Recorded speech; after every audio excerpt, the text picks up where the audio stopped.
tuli mu kubeerawo kwo omulangiro omulungi tuli mu kubeerawo kwo mwagalwa tuli mu kubeerawo kwo gwawummuza abakoye tuli mu kubeerawo kwo mwagalwa osinzibwe nga Yesu osinzibwe nga Yesu osaanidde okusinzibwa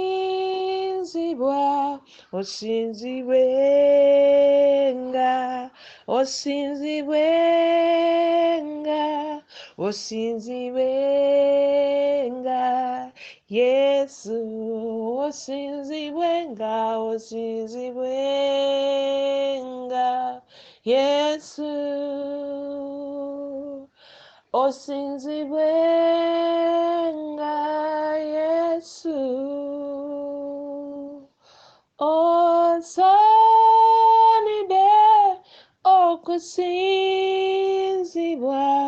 osinzibwe nga osinzibwe nga osinzibwe nga Yesu Taata Kabaka wa Kabaka nannyini buyinza eyatonda eggulu n'ensi omukulu mu kuteesa ow'amaanyi mu kukola Katonda asinga bonna ekitiibwa kyange amaanyi gange obulamu bwange eddembe lyange taata nkugulumiza nkusinza nateera etuntu ly'olwaleero osaanidde okusinzibwa gwe omulangiro w'emirembe osaanidde okusinzibwa kabaka w'abakabaka osaanidde okusinzibwa taata w'abatalina bataata osaanidde okusinzibwa olwazi lwange kwenyimirira n'ennywezebwa osaanidde okusinzibwa ayi Katonda omwesigwa nkuwa ekitiibwa nkusinza nateera ettuntu ly'olwaleero nyimusa amatendo gange gonna ngazza gy'oli kitaffe oli mukulu oli munene tewali yakwenkana no one is like you my everlasting king no one is like you the great I am. I exalt your holy name. I worship you above any other. I worship you above my own understanding. I worship you, O King of glory. You deserve all the glory, you deserve all the honor, my comforter. You deserve all the glory, you deserve all the honor, King of glory. It all belongs to you, Master of the universe. It all belongs to you, Creator of everything. It all belongs to you, the King seated on the throne. It all belongs to you, my eternal one. It all belongs to you, the everlasting one. We glorify you even this morning. We glorify you even this evening, O King of glory. We glorify you, Father. We glorify you, eternal one. We glorify you. Take all the glory, take all the honor, Lord, because it all belongs to you. Even this moment, may you speak to us, speak to our hearts, speak to our inner man, O King of glory. Precious Holy Spirit, nze nvaawo golabisibwe yange olabisibwe nateera ettuntu ly'olwaleero yange oyogereko eri emitima gyaffe omwoyo wa Katonda wakati nga njogera nga bw'agamba Mbebulaniya 4:12 tekigambo kyo kitala eky'obwogi obubiri kisala eruuyi n'eruuyi taata wakati nga njogera leka ekigambo kyo kikole ku lwange era kisale ne ku lw'oludda olulala kitange kisale enjuyi n'enjuyi zombi taata wakati nga tugabana yogera naffe ekitiibwa ky'amawanga yogera eri omutima gwange yogera eri emitima gy'abantu bo Katonda wange lekitiibwa kyo kirabisibwe obulungi bwo bulabisibwe mu linnya erya Yesu mwesabidde n'okwebaza amiina era amiina. Haleluya haleluya Mukama waffe yeebazibwe. Enjiri yaffe eyalwaleero eri wansi w'omutwe gugamba nti keep pouring. Haleluya Mukama yeebazibwe. Amannya Angela Namatovu, mostly known as Mami Laika. Hallelujah. Yes, and actually I think Laika is better. That is the true me, Laika. Mukama favor zibwe, because it reflects out the who, the person I am. Mukama favor zibwe. Tugenda kusoma mu kitabo kya Bassekabaka ekyokubiri essula ya 4. Mukama yebazibwe. Essula eno ey'okuna ffenna tugimanyi era abasomyi ba Bayibuli ffenna tugimanyi. Tulaba Katonda akubisaamu katonda agaziya buli kimu okitegeera byonna nga tulaba katonda he's a god of multiplication abasinga kye tumanyi mwene essuula mukama waffe yeebazibwe. But today I've come with a different revelation of this scripture.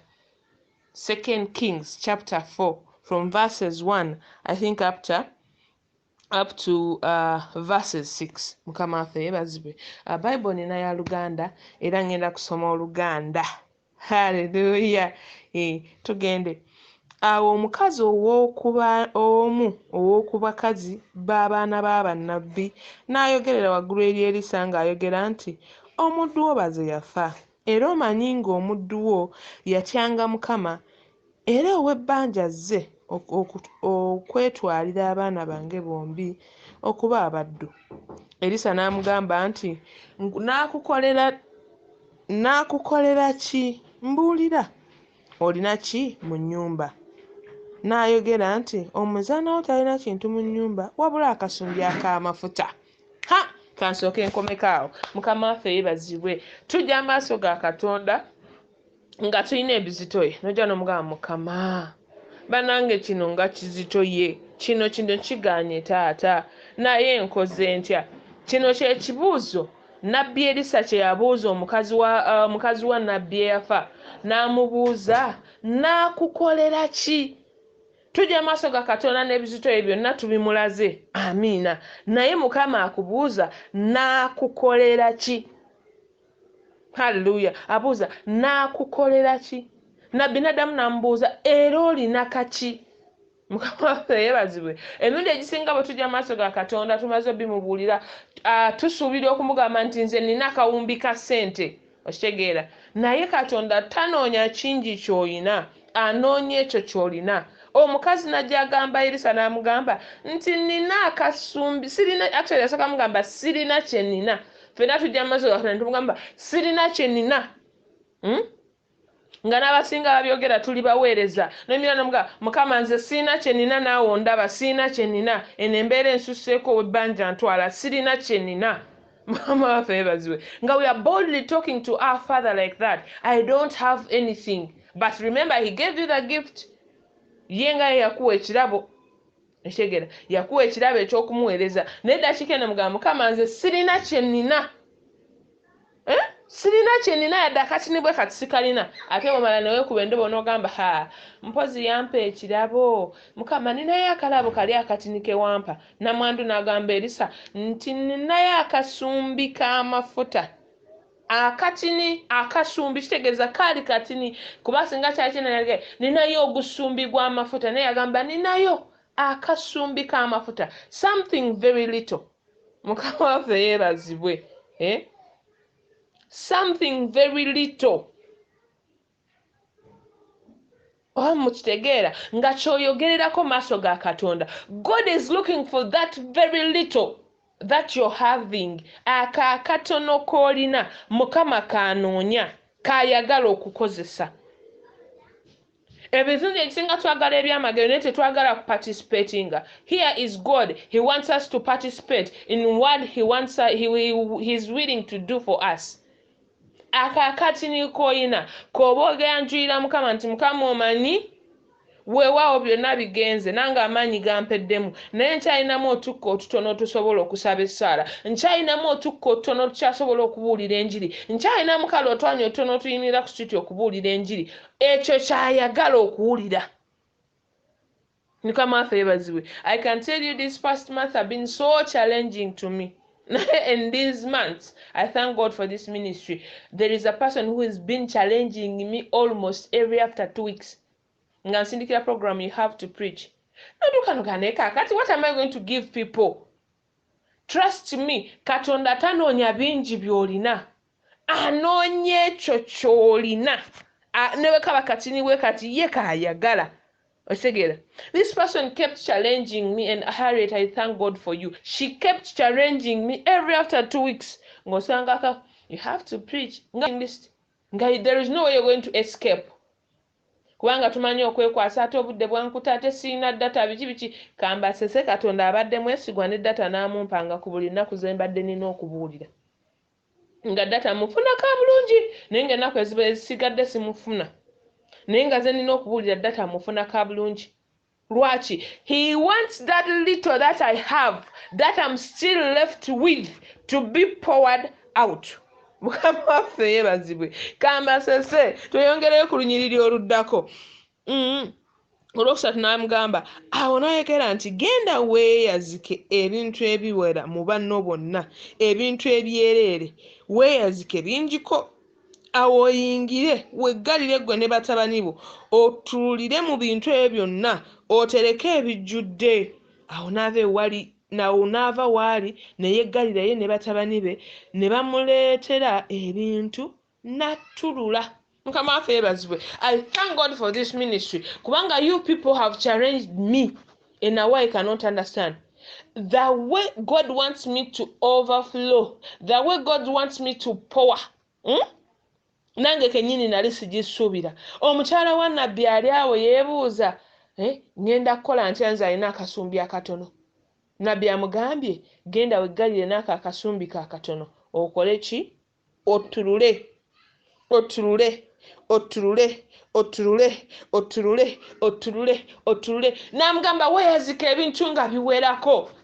These platforms have helped us to grow, have helped us to pour what we have. Omukyala n'agenda ne yeeyazika ebintu ne yeggalira n'afukumula. Katonda akuyita nti ne mu bunafu bwobwo, ne mu ako akatini k'olina, ne mu okwo k'olaba katini tekalina kye kavaamu, even in your brokenness, even in your downness, the way you see yourself, keep powering. Mukama waffe yeebazibwe. Keep powering. Kambabulireko ne bw'obeera oli mu bunafu bwenkana ki, Katonda asigala ayogera bw'aba yakuyita. Katonda asigala ayogera. Naye akugamba nti n'ako akatini kasigala ayogera naawe gwe okalaba ng'akatini. Ky'ofunye baako bw'okigabira abalala. Ky'ofunye baako bw'okigaba ewalala. Ky'ofunye baako bw'okigaba ewalala. Sigala ng'ogaba. Keep powering. Mukama waffe yeebazibwe. The more you pour, the more you filled. Ekyo kyentegeera. Kubanga omukazi ono yakwata akasumbi n'afuka epipa n'ejjula, n'afuka ey'okubiri n'ejjula. Jjukira akacupa katini bwe kati, naye eddakiika eno ke kayiwa mu mapipa. Mukama waffe yeebazibwe. Akakatini k'olaba Katonda ke yeetaaga okukozesa okujjuza ebibyo ebirala ebiri empty, ebyetaaga okujjuzibwa osobole naawe okufunamu wakati nga bigenze mawanga okubuulira, wakati nga bisaasaanya ensi okwogera obulungi bwa Kristo. Mukama waffe yeebazibwe. Akatini akali mu ggwe k'oba ofuka, keep pouring. Omukyala n'atulula n'asigala ng'attulula nga teyeekiriranyiza nti munanga akacupa katini bwe naayiwamu bugenda kuggwamu. Actually teyalowooza na butono bw'akacupa kase yatandika okuttulula. Mukama waffe yeebazibwe. Teyalowooza butono bw'akacupa kase yatandika okuttulula. Teyajjukira nti n'akacupa ke n'abadde nako kabaddemu ndowooza nga tekaweza na half liter. Ndowooza nga kaweza quarter liter ey'amafuta. N'atandika okuttulula eyo quarter liter ey'amafuta nejjuza liters. My brother, my sister, akatono k'olina bw'onootandika okkafukumula ogenda kulaba ng'ojjuzizza amawanga. Naye manyi obuzibu bwe tubeera nabwo, buli lw'obeera ng'oli mu mbeera olina embeera gy'oyitamu Katonda ne byayogera byonna obibira n'ogamba ye mbiwulidde Mukama n'obyesigaliza. Ebimu abyogera tabyogera nti bibyo. There are people out there waiting to hear. There are people out there waiting to see what is coming out of you. Mukama waffe yeebazibwe. They are there waiting. Bagamba nindiridde okuwulira ekigambo ekiva mu so and so. Naye gwe ng'oleyo weggalidde osiriise n'akatini k'olina. Kaakati this is a wake up call. As it is a theme, arise and shine. For the glory of God has come out for you. Ekitiibwa kya Katonda kituviiriddeyo. Akatini k'olina. My brother, my sister, keep pouring. Keep pouring. Nze mmaze okwetegereza emirundi gyonna gye mbadde nga I'm beat down, I'm beat distressed, sibitegeera, I don't know what is happening. That is when God has been speaking the most. That is when I've kept pouring. That is when I've overflown. Naye nga nange simanyi nti I'm overflowing. Naye nga ndabira ku gundi, ku results of what I'm giving out. That is when I know that I'm overflowing. In the times of depression, in the times of I don't know how everything is going to add up, that is where I've been pouring a lot. naye buli lw'obeera n'akatono kubanga olina embeera gy'oyitamu ne weggalira n'akatono k'olina n'ogaana okkayiwa, Mukama talina ngeri gy'agenda kukutaasa. Ono omukazi bwe yajja mu maaso ga nnabbi yamubuuza, olina kaki? Omukazi yayogera kimu, ninayo akasumbi k'amafuta. Kitegeeza kaali katini. Naye n'asigala ng'ayiwa ako akatini, n'amugamba ako akatini ako k'olinaako kasobola okutaasa abaana bo. My sister, my brother, akatono ako k'olina mu mbeera gy'olimu kagenda kuyisaawo. Kasita onooyiga okuttulula, kasita onooyiga okufuka ekyo ky'olina. Akakatini k'olinaako kafuke bw'oti olabe bw'otooyitewo, kafuke bw'oti olabe bw'otoogaziwe, kafuke bw'oti olabe bw'oteeyongereko naye weebuuze kibaddewo kitya. Naye buli onoobeera n'akatini ogamba kano kankeeterekere nja kkalya kange tujjukira omukyala eyalina Erisa Eriya gwe yasanga namwandu Zerefasi, Eriya gwe yasanga nga enjala emuluma Mukama yamusindiseeyo. Singa namwandu oyo yagamba nti kano akamere kankalye nga bwe yali ateeseteese mbu akalye ne mutabani waafe, omusajja wa Mukama najja n'amugamba nti nze kampe nkalye. Singa omukazi oyo yalaalira akamere ako, omukazi yali ajja kufa. Naye yakwata akamere n'akawa nnabbi n'akalya, and the house came plenty of food. Mukama waffe yeebazibwe. Buli lw'oddira ekitono ky'olina n'okiwaayo ku lw'obulungi bwa Katonda, n'okikozesa ku lw'ekitiibwa kya Katonda, ogenda kulaba ekitiibwa kya Katonda, ogenda kulaba obulungi bwa Katonda. Weebuuze kyabaddewo kitya. Ekisinga okutubonyaabonya kwesaasira nti nze ebyange bye nnina bitono ne bwe naabitoolako omuntu tajja kusiima. Si muntu be basiima, Katonda yasiima. My brother, my sister, keep pouring. Keep pouring. The more you pour, the more the oil is coming. The more you pour, the more the anointing is coming. Ojja kwesaasira ogambe nze ate nze era nze bannange ate kati Mukama eno embeera ogiraba gyepitamu, mazima ddala golaba nsobola okuyimirira n'empeereza. Iye osobola okuyimirira n'oweereza ne bw'oba oli wakati mu ddungu ng'omusana gwaka amazzi gakubuze olakaasidde, osobola okuyimirira n'oweereza, osobola okuyimirira n'owa ekigambo kya Katonda. Tomanyi ebyo ebigambo ebitono ebyo by'olaba ng'ebitono by'olina, wakati ng'otandise okubyogera abangi baddibwamu amaanyi. Waliwo obulamu obutondebwa bupya. Mukama waffe yeebazibwe. Obulamu obwo ne butondebwa. Ng'omukazi ono bwe yakola yatandika okuttulula, nattulula ebidomola ne bijjula naye nga kaki kattululamu okuvaamu. We who think that we are so empty at that moment, we have little, Katonda tayagala kingi. Kambabulireko, he does not work in a multitude. No, takolera mu bingi. Era bw'oba otandise okusoma ebyawandiikibwa byonna ebiri mu Bayibuli, ne bwe yayita abatume yayita 14, ne mu aba 12 ng'alinamu 3 abali close gy'ali, era be yabuuliranga ebyama ebisinga eby'obwakabaka. Mukama waffe yeebazibwe. Bw'osoma ebyawandiikibwa okuva gye bitandikira, okuva ku lubereberye paka ku nkomerero, Revelation, ogenda okuwulira nga buli muntu Mukama gwe yakolera ekiringa ekyamagero yassaamu akantu katini bwe kati. Omukazi ow'ekikulukuto yassaamu kukkiriza kwe nga kutini. Era ekyandikibwa kitugamba bw'olibeera n'okukkiriza nga kutono ng'akaweke k'akalidaali. Ffenna akaweke k'akalidaali tukamanyi ndowooza kenkana ne simusimu obunene, naye akaweke akenkana simusimu obunene kavaamu omuti omunene ffenna gwe tutakkiriza. Kati kankubuulireko, tonyooma kitono ky'olina. Tonyooma kitono ky'olina. Kuba singa omukazi ono yadda mu kurizoninga nnabbi nga bwe tukola, we know how to reason God. Naye kakati Mukama ddala leka tubeere sinsiya Mukama. Leka ddala Mukama, because he gave us a free will. Isaiah chapter 1. Mujje tuteese ffenna. Mujje tuteese. He's calling us to reason with him. So, since he gave us that will to reason with him, naffe tujja Mukama leero nzize kuteesa naawe. Naye mazima ddala Mukama gwe nga bw'olaba. Olabira ddala mu buno obunafu bwange bwe ndimu eddakiika eno, gwe bw'oba ontunuulira olabira ddala nagwe nsobola okuzzaamu amaanyi. In that situation notandika okwesalira omusango, Mukama kirabika nze naye noona ennyo, era bwe mba naye noona ennyo Mukama simanyi ngeri gye ngenda kuzzaamu balala maanyi kuba nze nasinga okwonoona. N'ogwesalira wakati ng'ogwesalira ye tannagukusalira. Mukama waffe yeebazibwe. Ayagala ekyo ekitono ekiri mu ggwe kifulume. Buli lw'onoolaalira ekitono ekiri mu ggwe tosuubira kufuna kinene. Omukazi yaddira akatono ke yalina n'agamba nnabbi, nina akasumbi k'amafuta, naye jjukira yasooka mugamba sirina kuba yalaba nga kaali katini. Namugamba ninayo otusumbi twange otw'amafuta. Nti okay, since olinayo otusumbi tw'amafuta kati genda otulula otwo.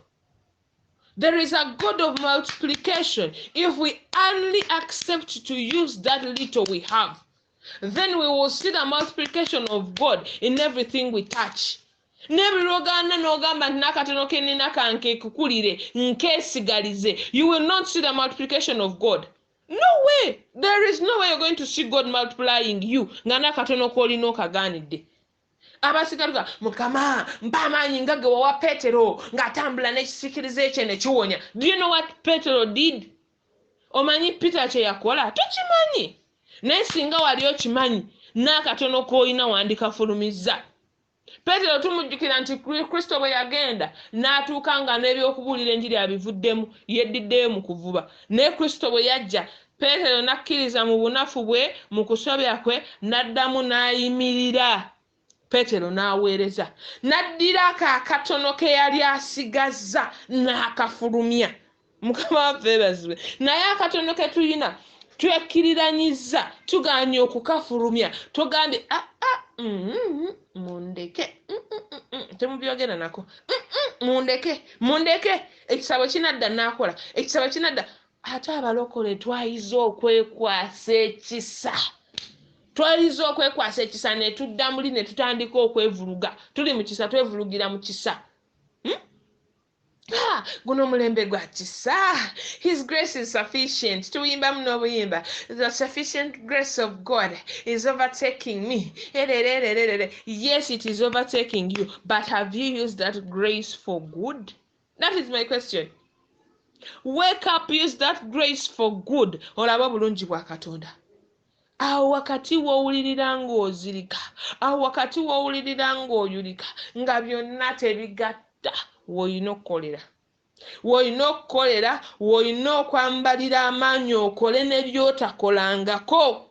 Ogambe nti Mukama weewaawo, oba kiswalo weekiri iye, naye nze nnyimiridde ngenda kukola ku lulwo. Weewaawo ate ebiziba bizibu, nga naye tomanyi ngeri gy'ogenda kikola obulumi bungi, naye akuwa amaanyi. Akuwa amaanyi. Pawulo n'amugamba nti kale singa kisoboka, lina eriggwa olinziggyemu. Bakolinso ekyokubiri, lina eriggwa olinziggyemu. Mukama n'amugamba nti eriggwa eryo lijja kusigalamu, kubanga mu bunafu bwo nze mwembeerera ow'amaanyi. Mu bunafu bwaffe Katonda mwabeerera ow'amaanyi. Kati mukwano gwange, muganda wange, teweesaasira nti nanafuwa, teweesaasira nti nagwa.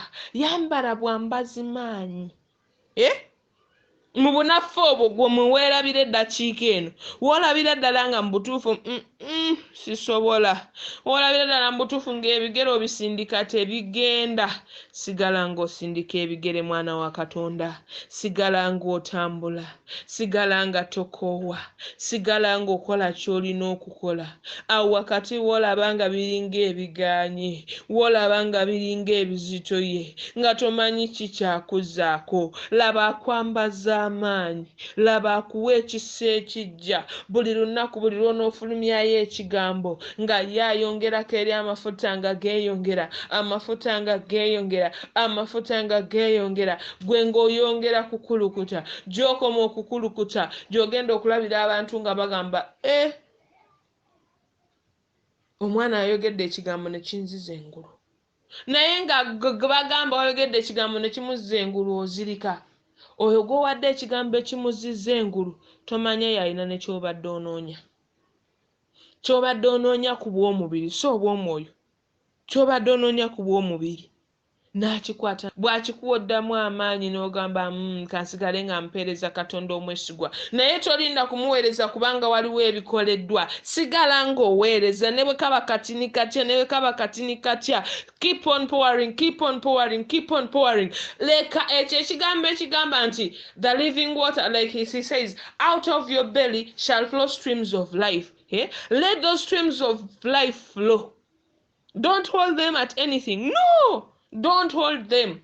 Let them flow. Atani tumanyi okwekwasa nti kakati nze kennyini emmeeme yange etabanguse abantu mbawe ebitabanguse nedda ku lwabo katonda batadde mu maaso go agenda kuwa ekigambo ekituufu ky'ogenda okwogera eri obulamu bwabwe nga togenda kubawa butwa nga togenda kubawa butwa nze kambabuulireko all these seasons these months have been so very hard for me. Now trust me, God has been giving me a word at every season for the people he has put before me. One thing we should remember, yagamba nti mbayise mujje mubuulire mulokoke bumala okulokoka mubuulire enjiri eri amawanga oshegera tegeeza oba ogenda okubuulira eri amawanga ne mu bunafu bw'agenda kukozesa tagenda kutunuulira nti munanga ate gwe wagudde nnyo weevuluze nnyo oyo mu mukasuka eri nedda ajja kukozesa ne mu bunafu bwo agwo gwe wolabira nti oli munafu nnyo tolina kyosobola kukola ye wagenda okukozesereza.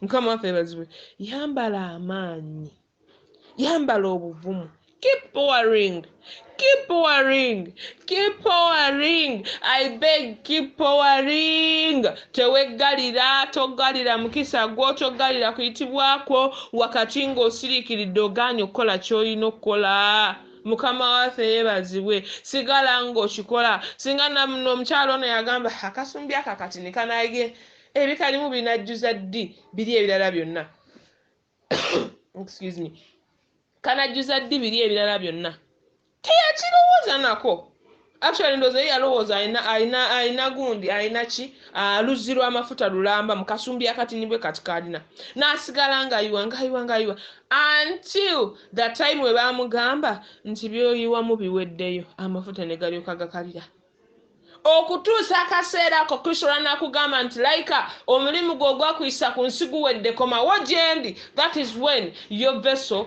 is supposed to stop flowing. But until that time, my brother, my sister, keep pouring. Mukama waffe yeebazibwe. Until that time, keep pouring. Sigala ng'okola ekyo ekyakuyisa. We have different callings. Very, very different. Naye sigala neyo calling yo ng'okola ky'olina okukola ku lwa calling yeeyo. Togiziyiza teweebaka kubanga munnange ebiganye nedda sigala ng'okola. Omukozi gwe tukola wamu naye ye waali omwoyo omutukuvu waali gw'olabanga ebitabuso olabanga ebiganye but he is there to sustain you akuyiseewo. Mukama waffe yeebazibwe. He is there to sustain you akuyiseewo. He's only looking for your willingness to do what he's telling you to do. This woman obeyed without even asking questions, but we of nowadays we ask, here ongamba kakantu kweli kanavamo amafuta gawunya abaana bange n'otandika okubuuza Katonda ebibuuzo eby'ekisiru because he gave you a will of reasoning with him. Naye bw'oleka okubuuza n'ogamba Mukama kankole nga gwe bw'oyagala singa nze bwe njagala naye nga gwe bw'oyagala newankubadde omubiri munafu naye emmeeme yange erina amaanyi. Mukama kankole nga bw'oyagala n'oyambala amaanyi n'okola nga Katonda bw'ayagala mu kise ekyo ogenda kulaba omukono gwa Katonda ogenda kulaba obulungi bwa Katonda ogambe kyabaddewo kitya. Haleluya. Ogenda kulaba obulungi bwa Katonda ogambe kyabaddewo kitya. Taata kabaka wakati nga mmaliriza njagala okwebaza ku lw'abaddu bo n'abazaana bo. Mukama muffe mulimu abakooye naye ng'otubanja kimu kusigala nga tufulumya kye tuyina. Kyenva nsaba omwoyo omutukuvu ayi Katonda wange awambaatira abakooye, oyo awummuza emmeeme ezizirika, abeeko omukazi gw'awambaatira, abeeko omusajja gw'awambaatira, ayambale bujja amaanyi, agolokoke akole ekyo ky'alina okukola, agolokoke atambuliremu ekyo ky'alina okutambuliramu, agolokoke akole okuyitibwa kwe nga bwe kuli kitiibwa ky'amawanga, kubanga ogambye nti omukyala n'asigala nga attulula, naye gye yakoma okuttulula n'ebyo yatululiramu byali bingi. Mukama, otuyise ku lw'abangi Kitange, nsabye ekiro eky'olwaleero buli omu gw'oyise ku lw'abangi alina ekyo ky'alina okukola. Mukama, mwambaze amaanyi n'ekisa kyo bupya, ayimirire akole ekyo ky'alina okukola. Taata, akasumbi ke kaleke kukalira nga kannamwandu bwe kakolanga. Let those living waters that you have put into us, O King of Glory, let them overflow, not for us only, my Father, but for the people you have called us to bless,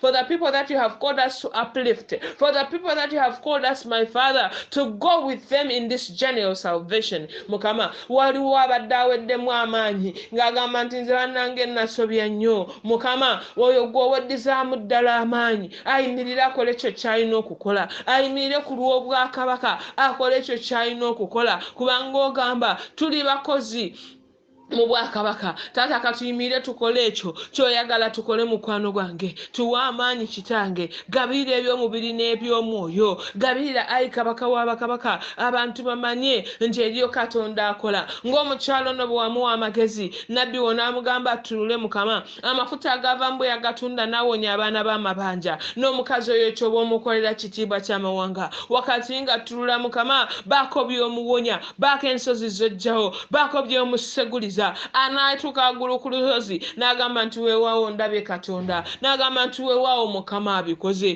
Taata, nkuddiza ekitiibwa. Mukama, nkuddiza amatendo. Oli mukulu, osaanidde, sinnalabayo akwenkana. Taata, weebale ku lw'abaddu bo, weebale ku lw'abazaana bo, kubanga okola ekigambo ekijja nate, kubanga okola ekigambo ekijja nate, kubanga okola ekigambo ekijja nate. Mu linnya erya Yesu mwe nsabidde n'okwebaza. Amiina era amiina. Mukama abampeere nnyo omukisa.